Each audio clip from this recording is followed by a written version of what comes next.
استحصال کشمیر کے موقع پر آزاد جموں و کشمیر قانون ساز اسمبلی نے ہندوستان کے 5 اگست 2019 کے اقدامات کو مسترد کرتے ہوئے اس اقدام کے بعد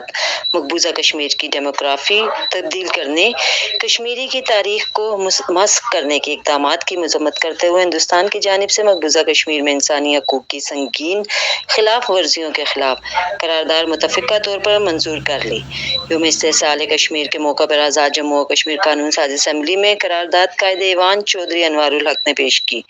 قرارداد وزیر اعظم آزاد کشمیر انوار الحق، قائد حزب اختلاف خواجہ فاروق احمد، سینئر موسٹ وزیر کرنل وقار احمد نور، وزرائے حکومت دیوان علی خان چغتائی، راجہ فیصل ممتاز راٹھور، عبدالوحید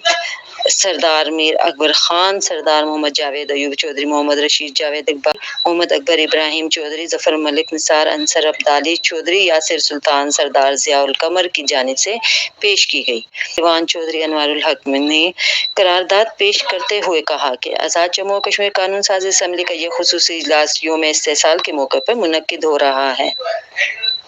جو تاریخ کشمیر میں ایک سیاہ ترین دن ہے۔ ریاست جموں و کشمیر کے عوام کی منتخب اور نمائندہ اسمبلی کا یہ اجلاس لائن آف کنٹرول کے دونوں اطراف بسنے والے کشمیریوں کے جذبات اور احساسات کی نمائندگی کرتا ہے۔ محمد لطیف عوام نیوز، مظفرآباد، آزاد کشمیر۔